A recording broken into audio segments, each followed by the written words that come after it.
தமிழகத்துக்கே பொதுமறை தந்த திருவள்ளுவன் யார் என்ற ஒரு கேள்வி எனக்குள் எழுந்தது. பல ஆண்டுகளாக சிந்தித்து சிந்தித்து நான் தேடிக்கொண்டே இருந்தேன். இவர் எங்கே பிறந்தார்? பல வரலாற்று நூல்களை ஆராய்ந்தேன், பல நூலகங்களுக்கு சென்று பல நூல்களை பார்த்தேன், ஓலைச்சுவடிகளையும் பார்த்தேன், லைப்ரரி. இன்னும் நான் 2-3 இடங்களுக்கு செல்ல வேண்டியிருக்கிறது. அவருடைய இயற்பெயர் என்னவென்று யாருமே எங்கேயும் எழுதவில்லை. பல வகையான அதற்கு வேறுபட்ட கருத்துக்கள் நிலவிக் கொண்டிருக்கின்றன. அவருடைய இயற்பெயர் என்னவென்று ஒரு குலத்தில் அவர் ஒரு இனத்தில் தோன்றிய வள்ளுவர் என்பதால் அவருக்கு திருவள்ளுவர் என்று சொல்கிறோம். ஆனால் அவருடைய இயற்பெயர் என்ன? எல்லோருமே அந்த சமுதாயத்தினுடைய கவுண்டர், முதலியார், பிள்ளை அப்படின்னு போட்டுக்கிறாங்க. அது மாதிரி அவருடைய இனத்தின் பெயராக இருக்கலாம். ஆனால் அவருடைய இயற்பெயர் என்ன என்று இதுவரைக்கும் யாருக்கும் தெரியவில்லை. ரெண்டாவது, அதை பற்றி யாருக்கும் கவலை இல்லை. ஏன்? அதனால்தான் அவர் எல்லோரும் அந்த ஓலைச்சுவடியில் தன்னுடைய முன்னுரை எழுதியிருப்பார். ஒருவேளை அவர் எழுதி இல்லாமலும் இருக்கலாம், எழுதியிருந்தால் அழிக்கப்பட்டும் இருந்திருக்கலாம்.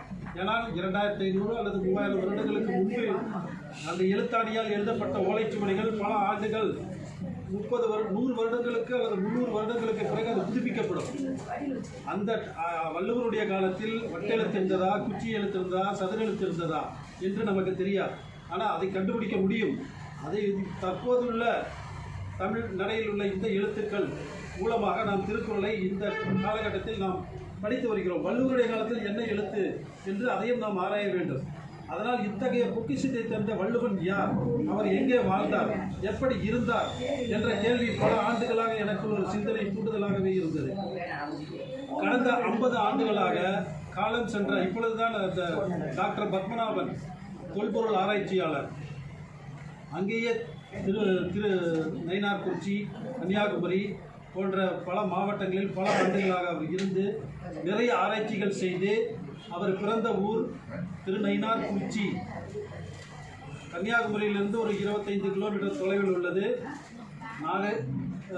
மாவட்டத்திலிருந்து ஒரு 15-20 கிலோமீட்டர் உள்ளது.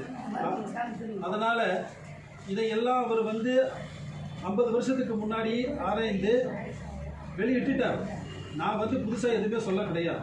ஆனால் இதை உலக தமிழ் ஆராய்ச்சி கழகம், கவர்மெண்ட் ஆஃப் இந்தியா, அதில் இவருடைய இயற்பெயர் வெளியிடப்பட்டுள்ளது. ஆனால் யாரும் அதை பற்றி கவலைப்பட கிடையாது. நான் மறுபடியும் தேடி தேடி தேடி பார்த்தேன். நான் ஏன் இதை வெளிக்கொண்டு வர மாட்டேங்கிறாங்க அப்படின்னு. அப்போ பார்த்தா இந்த வரலாற்று ஆய்வுகள் எல்லாம் இருக்குது. ஆனால் இதை ஹைலைட் பண்ண மாட்டேங்கிறாங்க. ஏன்? நம்ம ஒரு சின்ன நூல் எழுதிட்டு நம்மளால ஹைலைட் பண்ணும்போது ஏன் இவருடைய மறைக்கப்பட்ட வரலாறை எடுத்துக்கொண்டு உலக மக்களுக்கு தெரிவிக்கக்கூடாது என்று பல நாட்கள் முயற்சி செய்து என்னுடன் 2 வல்லுநர்கள், என்னுடன் வந்த திரு ஜி பாலகிருஷ்ணன், செயற்பொறியாளர் சென்னை, அவரும் Thiru Jagadeesan, BSNL DGM director general, எல்லாமே 60+, 60 வயசுக்கு மேலே எல்லாமே